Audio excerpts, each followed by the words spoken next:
मुझे खुशी मिलती है कि इस ग्लोबल कोचिंग सेंटर के संस्थापक मोहम्मद गुलाब सर हमारे सारे बच्चे को ट्यूशन पढ़ाते हैं। मेरी बेटी है 4 साल की, वो भी आती है ट्यूशन पढ़ने के लिए। मेरा बेटा है 6 साल का, वो भी आता है ट्यूशन पढ़ने के लिए।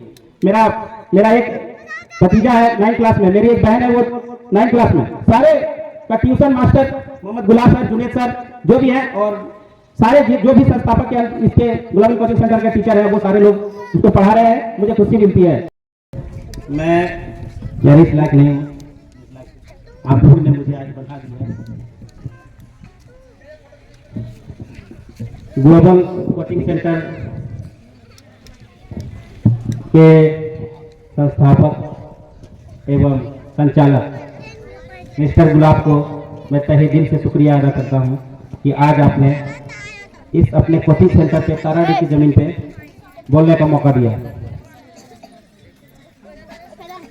शेरो शायरी तो मुझे नहीं आती, लेकिन कोशिश करता हूँ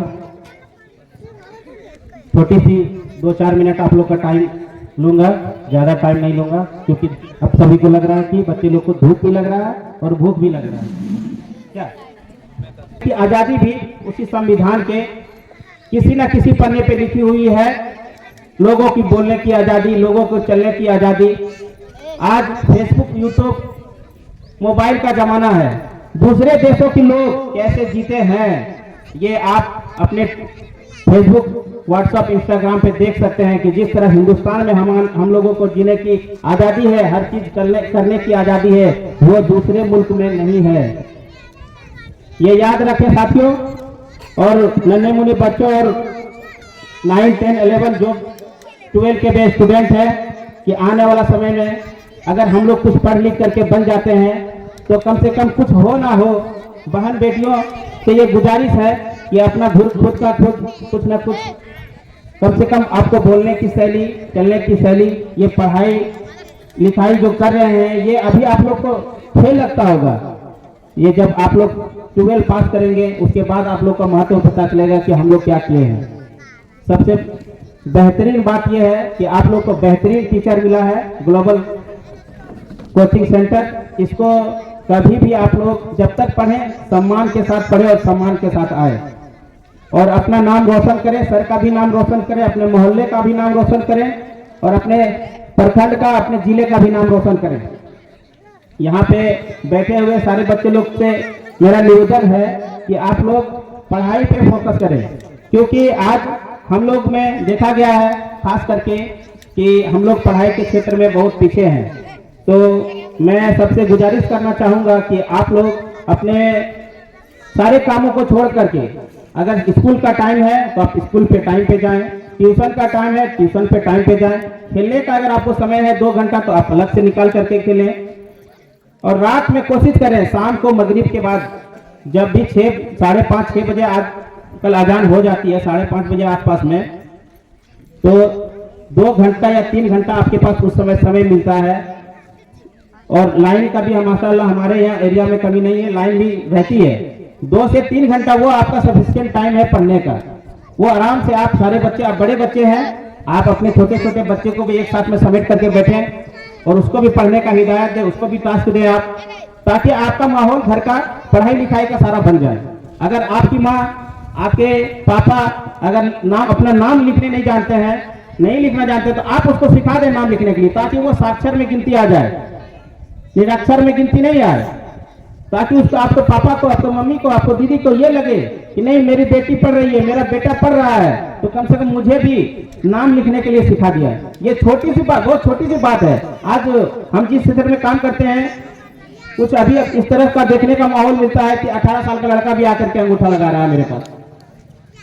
वो तो बायोमेट्रिक सिस्टम में अलग चीज है, लेकिन वो साइन करने के स्थान पे वो अंगूठा लगा रहा है। ये मुझे देख करके बहुत अच्छा नहीं लगता, बहुत बुरा लगता है।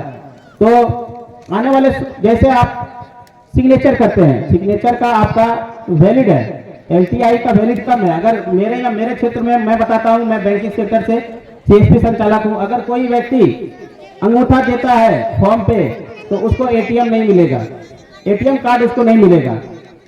अगर मेरे पास नया अकाउंट खुलवाता है कोई, अगर अंगूठा देगा, भविष्य में अगर वो चाहेगा कि हम ATM ले लें तो वो नहीं मिलेगा। अगर वो साइन करके अगर नया अकाउंट खुलवाता है तो उसको सारा सुविधा मिलेगा, ATM भी मिलेगा, चेकबुक भी मिलेगा।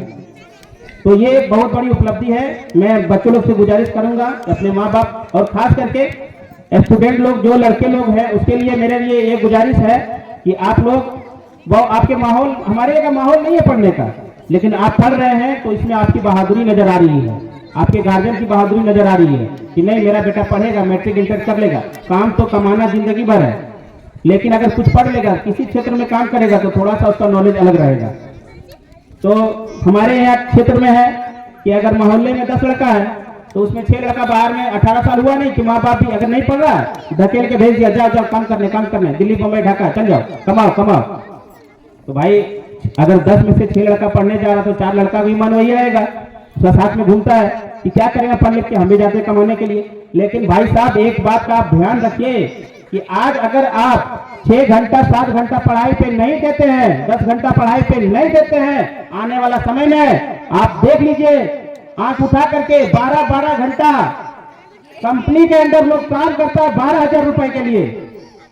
अगर आप पढ़िएगा तो आपको 12 नहीं, वही 12,000 नहीं, आपको 24,000 मिलेगा और आपको वो इज्जत मिल देगी कंपनी, क्योंकि आप पढ़े लिखे हैं। आप लेबर कैटेगरी में नहीं आइएगा, लेबर कैटेगरी में आप नहीं आइएगा। अगर कोई अनपढ़ लड़का है वो गया 12 घंटे काम करेगा आपके सामने में और 12,000 रुपए कमाएगा, वो उसको बहुत अच्छा लगेगा। लेकिन अगर आपको गार्जियन थोड़ा सा ढिलाई देता है तो थोड़ा सा अपना भी माइंड दिमाग लगाइए कि नहीं भाई हम अगर मैट्रिक इंटर कर लेंगे तो आने वाला समय में हमको दिक्कत नहीं होगा, छोटा सा एक हम दुकान भी कर लेंगे तो वो भी हम चला सकते हैं, लिखा पढ़ी का हिसाब हम कर सकते हैं। कोई अगर रोजगार नहीं मिला तो खुद पे भी हम निर्भर हो सकते हैं। अगर आप पढ़े लिखे नहीं रहेंगे तो जाइए, जैसे हमारे पूर्वज बैल चलाते थे, खेत जोतते थे, टेक्नोलॉजी देखिए अभी आज का डेट में टेक्नोलॉजी आ गया है, ट्रैक्टर से लोग काम करवा रहे हैं। लेकिन आप पढ़े लिखे रहिएगा तब ना, आपको 6 लड़का को देख करके आपको लगेगा कि नहीं भाई वो कमा रहा था हम भी कमाएंगे। लेकिन असल जिंदगी में है कि कम से कम आप मैट्रिक और इंटर कर लें और कभी भी आप होपलेस नहीं हो, कभी भी होपलेस नहीं हो। अगर आप किसी क्लास में फेल हो जाते हैं तो कोशिश करें फिर से देंगे, हम उस सब्जेक्ट को पढ़ेंगे, एक बार नहीं 10 बार पढ़ेंगे।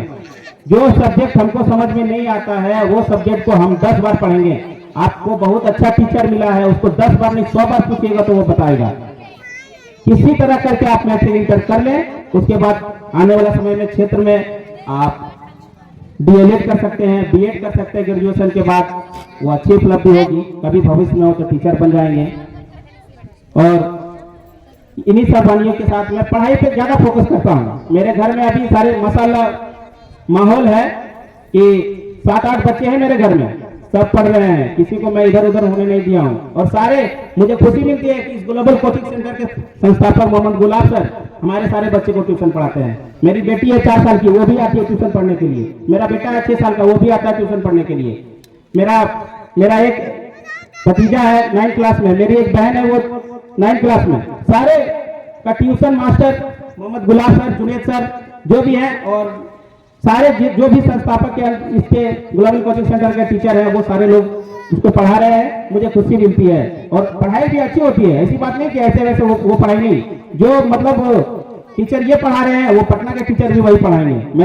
मैं देखा हूँ, मैं इधर उधर भी जाता हूँ, देखता हूँ जो पढ़ाई वहां हो रही है यहाँ भी हो रही है, तो हम क्यों दूर भेजें। और इधर के बीच में ये पराठी पड़ जाता है शिक्षा के नाम पे। ये बहुत अच्छा जगह, मतलब हमको तो बहुत अच्छा लग रहा है कि इस जगह पे इधर हमारे कौम के लोग बहुत सारे हैं, हमारे और भी है बंदरी वगैरह, वो सारे स्टूडेंट लोग बहुत सारे दुकान है इधर नदी पार का गुरुमताज सरकंडा, उधर से भी इधर का एक हब बन जाएगा यहाँ पे। बहुत अच्छा लग रहा है कि इस जगह को आपने सिलेक्ट किया है, बहुत अच्छी जगह है ये। और इस माशाल्लाह आप चलाइए। जहाँ तक सहयोग की बात है, अगर किसी तरह का कोई दिक्कत, स्टूडेंट को भी मैं बताता हूँ, कोई दिक्कत हो गुलाब सर से अगर नहीं समझ रहा है अपने गार्जियन को बोलिए। किसी भी तरह का कोई बात होती है अपने माँ को बताइए, अपने बाप को बताइए। पढ़ाई के क्षेत्र में कोई कॉम्प्रोमाइज नहीं। अगर आपके साथ कोई छेड़खानी करता है, किसी को बताए नहीं, बता अपनी माँ को जरूर बताएं, वो चुप नहीं रहेगी। बाप खामोश हो सकता है लेकिन माँ कभी खामोश नहीं होगी, याद रखिएगा जिंदगी में।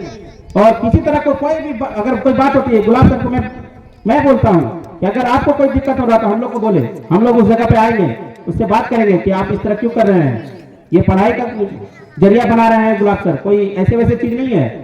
लोगों को शिक्षा लेने के लिए कहाँ कहाँ आज हम लोग कहाँ जाकर के पढ़े हैं, बाहर में जाकर के पढ़े हैं। आज हमारे यहाँ पढ़ाई मिल रहा है तो अच्छी बात है। इन्हीं सब वाणियों के साथ मैं अपनी वाणी को विराम देता हूँ। जय हिंद, जय भारत, जय संविधान। भाषण के